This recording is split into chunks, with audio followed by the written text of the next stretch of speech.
Hi boys and girls, today I'm going to read to you a story from the Complete Fairy Tales of Grimm's. So these stories are full of shadows and darkness. I'm going to read you a story but not mention the title, but I want you to think at the end if you know another name for this story.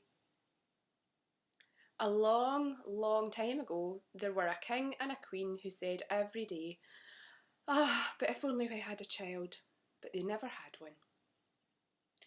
But it happened that once when the queen was bathing, a frog crept out of the water onto the land and said to her, "Your wish shall be fulfilled. Before a year has gone by, you will have a daughter." What the frog had said came true, and the queen had a little girl who was so pretty that the king could not contain himself for joy, and ordered a great feast. He invited not only his kindred friends and acquaintances, but also the wise women, in order that they might be kind and well disposed towards the child. There were 13 of them in his kingdom, but as he had only 12 golden plates for them to eat out of, one of them had to be left at home. The feast was held with all manner of splendour, and when it came to the end, the wise women bestowed their magic gifts upon the baby. One gave virtue, another beauty, a third riches, and so on, with everything in the world that one could wish for. When 11 of them had made their promises, suddenly the 13th came in. She wished to avenge herself for not being invited, and without greeting or even looking at anyone, she cried with a loud voice, "The king's daughter shall in her 15th year prick herself with a spindle and fall down dead."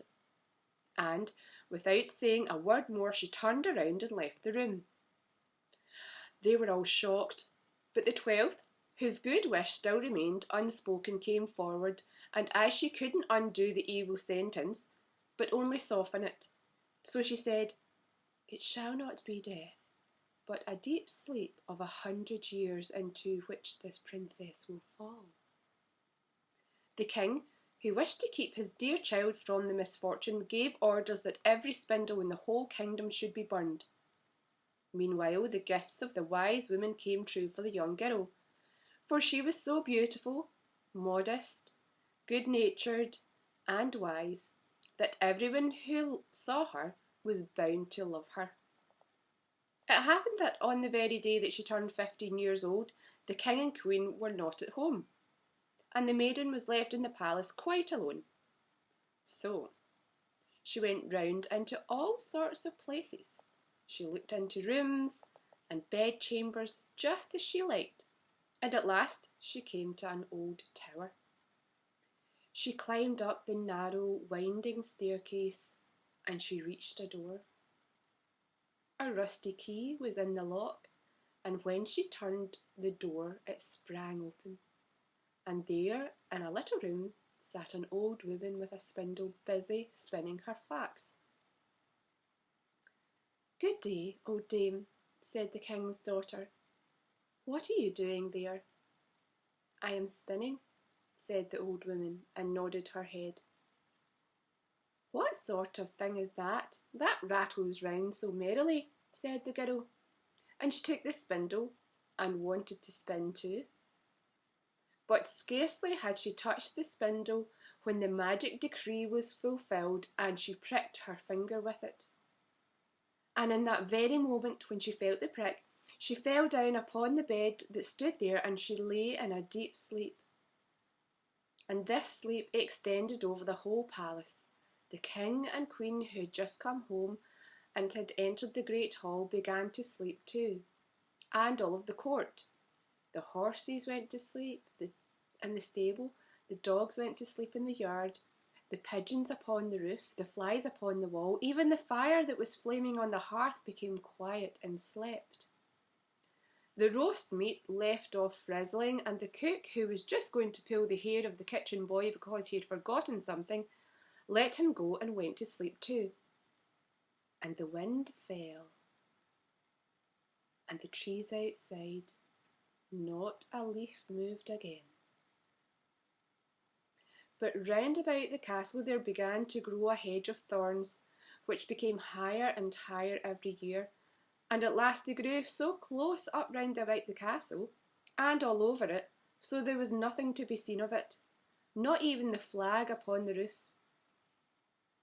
But the story of the beautiful sleeping Briar Rose, for so the princess was named, went about the country, so that from time to time kings' sons came and tried to get through the thorny hedge into the castle. But they found it impossible, for the thorns held fast together, and if they used their hands, they were usually caught in them and they couldn't get loose again, and they died a miserable death.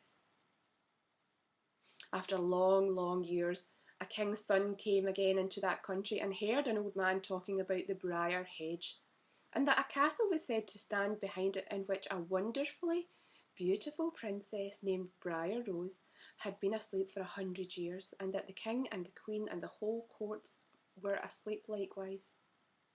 He heard too from his grandfather that many kings' sons had already come and tried to get through the thorny hedge, but they remained sticking fast in it and had died a pitiful death. Then the youth said, "I am not afraid. I will go and see the beautiful Briar Rose." The good old man tried to dissuade him, but he didn't listen to his words. But by this time the 100 years had passed, and the day had come when Briar Rose was to awake again.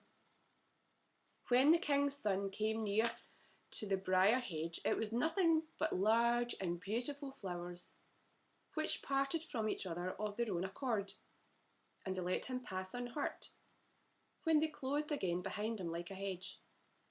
In the courtyard he saw the horses and the spotted hounds lying asleep. On the roof sat the pigeons with their heads under their wings.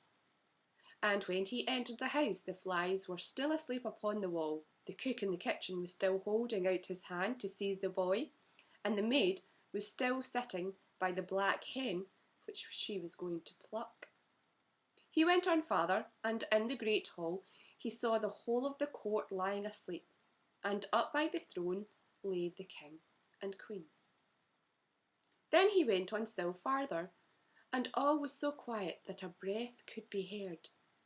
And at last he came to the tower and opened the door into the little room where Briar Rose was sleeping. There she lay, so beautiful that he could not turn his eyes away, and he stooped down and gave her a kiss. But as soon as he kissed her, Briar Roses opened her eyes and awoke, and looked at him sweetly. Then they went down together, and the king awoke, and the queen, and the whole court, and they looked at each other in astonishment. And the horses in the courtyard stood up and shook themselves, and the hounds jumped up and wagged their tails, and the pigeons on the roof pulled out their heads from under their wings, looked around, and flew into the open country. The flies on the wall crept again. The fire in the kitchen burned up and flickered and cooked the meat. The roast began to turn and frizzle again, and the cook gave the boy such a box on the ear that he screamed, and the maid plucked the fowl ready for the spit. And then the marriage of the king's son with Briar Rose was celebrated with all splendour, and they lived contented to the end of their days. Thank you, boys and girls.